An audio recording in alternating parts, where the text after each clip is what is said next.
নমস্কার বন্ধুরা, আমি মাধবী আর আমার চ্যানেলের পক্ষ থেকে সকলকে জানাই অনেক স্বাগত। আজকের আমি যে রেসিপিটা করছি সেটা হলো সম্পূর্ণ নিরামিষ সয়াবিন আলু দিয়ে একটি রেসিপি। তো তার জন্যে আমি সয়াবিনটাকে আগে সেদ্ধ করে নিলাম, তারপর এখানে আমি সর্ষের তেল অ্যাড করে দিলাম।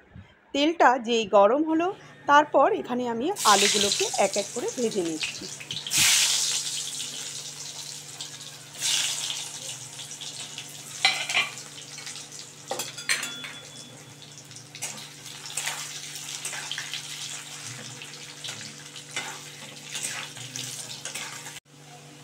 আলুগুলোকে বেশ লাল লাল করে আমি ভেজে নিলাম। এবার এক এক করে আলুগুলোকে তুলে নিচ্ছি। আলুগুলো তুলে নেওয়ার পর এখানে যে তেলটা আছে এর মধ্যেই কিন্তু আমি ফোড়ন দিচ্ছি। ফোড়নের মধ্যে আমি তেজপাতা, গোটা গরম মশলা আর হাফ চা চামচ গোটা জিরে অ্যাড করে দিলাম। একটা স্মেল যেই চলে এসেছে তারপর এখানে আমি মশলা অ্যাড করছি। আমি মিক্সিতে আগে থেকে আদা আর এছাড়া গোটা জিরে আর সঙ্গে আমি হলুদ এবং লঙ্কার গুঁড়ো যখন পেস্ট করা হয়ে গেছে তার সঙ্গে একবারে মিশিয়ে নিলাম।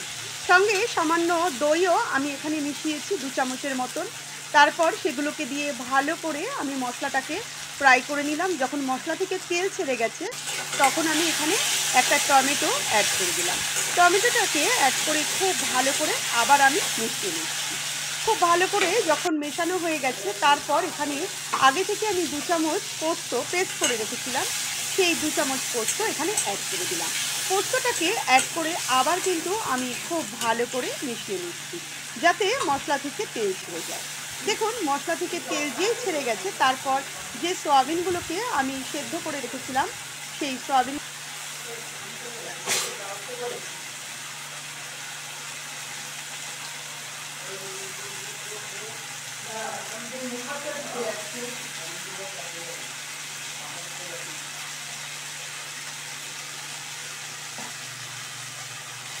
এবারে যে ভাজা আলুগুলো ছিল সেগুলোকেও কিন্তু আমি অ্যাড করে দিলাম।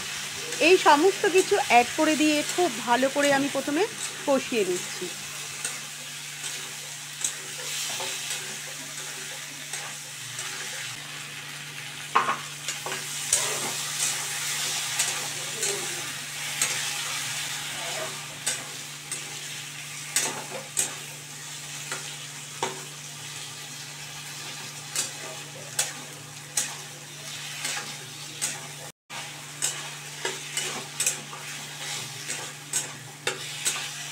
মশলাটা যখন খুব ভালো করে কষানো হয়ে গেছে তারপর এখানে আমি ঈষৎ উষ্ণ জল অর্থাৎ সয়াবিনের যে জলটা সেই জলটাই কিন্তু এখানে অ্যাড করে দিলাম।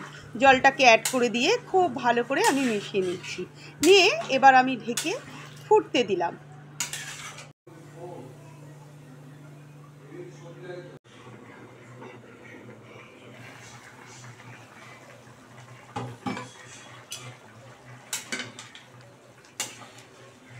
সয়াবিনটা ফুটে গেছে, অনেকটা টেনেও গেছে। আমি আবার ভালো করে মিশিয়ে আবার ঢেকে দিলাম। এইভাবে সম্পূর্ণটা আমি করে নিলাম। আমি মাঝখানে তুলে আলুগুলো সেদ্ধ হয়েছে কিনা দেখে নিলাম। তারপর এখানে আমি হাফ চামচ ঘি আর হাফ চামচ গরম মশলা অ্যাড করে দিলাম। দিয়ে আবার একটু ঢেকে 1 মিনিট হতে দিলাম। সবার লাস্টে আমি এখানে একটু মালাই এবং একটু কর্নফ্লাওয়ারের সঙ্গে 2 চামচ দুধ দিয়ে ভালো করে মিশিয়ে সেটাকে অ্যাড করে দিলাম। দিয়ে ভালো করে আবার আমি মিশিয়ে নিলাম। বেশ দেখুন অনেকটাই গা মাখা মাখা হয়ে এসছে। এর থেকে কিন্তু আমি বেশি টানাবো না, কারণ ঠান্ডা হয়ে গেলে কিন্তু অনেকটাই টেনে যাবে। এবার আমি গ্যাসটা বন্ধ করে দিচ্ছি আর তারপরে আমি ফিরে আসছি।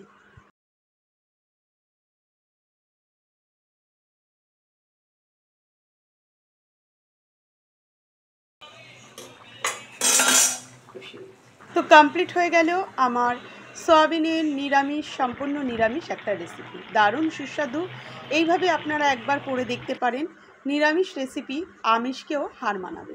তো আপনারা অবশ্যই একবার করে ফেলুন নিরামিষ দিনে। তো কেমন লাগলো আমার রেসিপিটা অবশ্যই জানাবেন। আর যদি ভালো লাগে তাহলে আমার পাশে থেকে আমাকে উৎসাহিত করবেন। সম্পূর্ণ ভিডিওটা দেখার জন্য আপনাদেরকে জানাই অনেক ধন্যবাদ।